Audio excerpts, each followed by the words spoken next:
नमस्कार।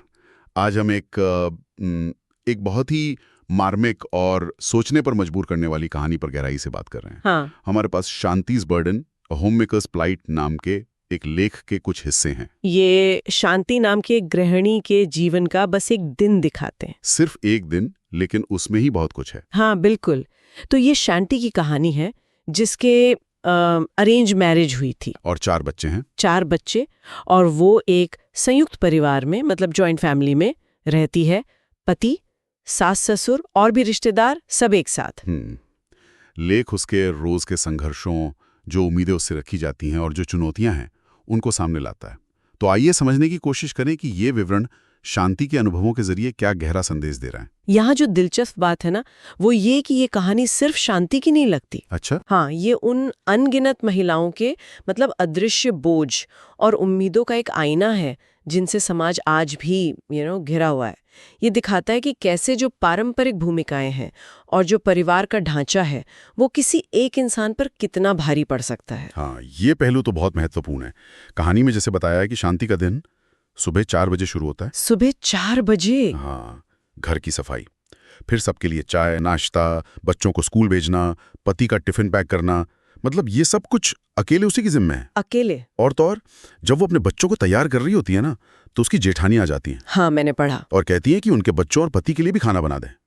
कभी बहाना कि शांति अच्छे बनाती है, कभी कि किसी को सिरदर्द है। मतलब काम और बढ़ा दिया। हाँ, और कोई मदद नहीं। बिल्कुल।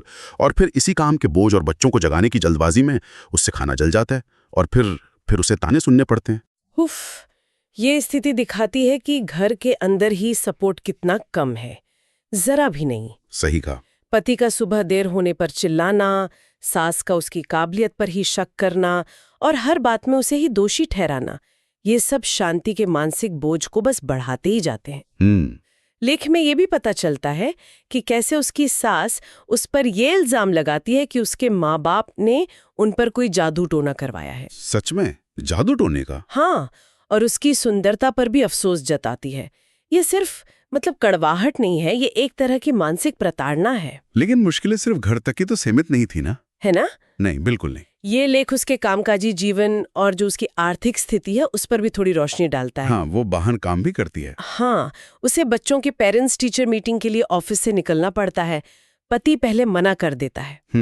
फिर जब वो जैसे तैसे छुट्टी लेने की कोशिश करती है तो उसे नौकरी से निकाल दिया जाता है। अच्छा, ये तो बहुत ही बुरा हुआ।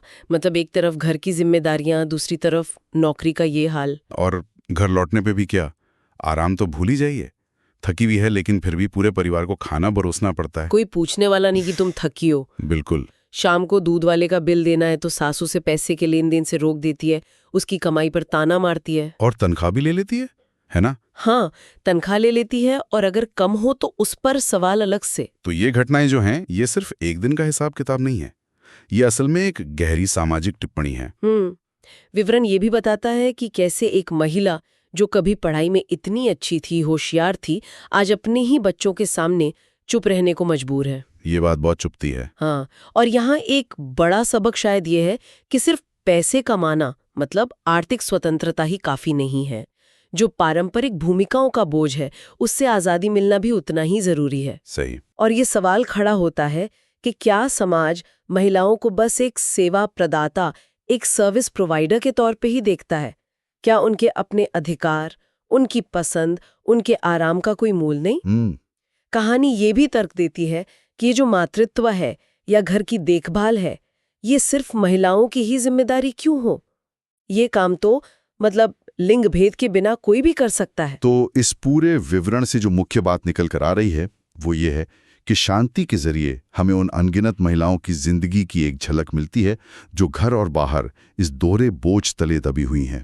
हाँ बिल्कुल। उनकी मेहनत को अक्सर अनदेखा किया जाता है, उसका कोई मोल नहीं समझा जाता। रात 12 बजे तक काम करने के बाद लेख में उसकी थकान की तुलना एक मृत शरीर से की गई है जिसे मच्छर भी नहीं काटते। आप सोच सकती है, ये दिखाता है कि वो शारीरिक और मानसिक रूप से किस हद तक बिल्कुल निचोड़ चुकी है। हाँ। और अगर हम इसे थोड़ा बड़े पैमाने पर देखें तो ये कहानी हमें सोचने पर मजबूर करती है कि समाज आखिर किस आधार पर महिलाओं से ये सब करने की उम्मीद रखता है, जबकि शायद हमारे ग्रंथ भी ऐसी एक तरफा जिम्मेदारी की बात नहीं करते।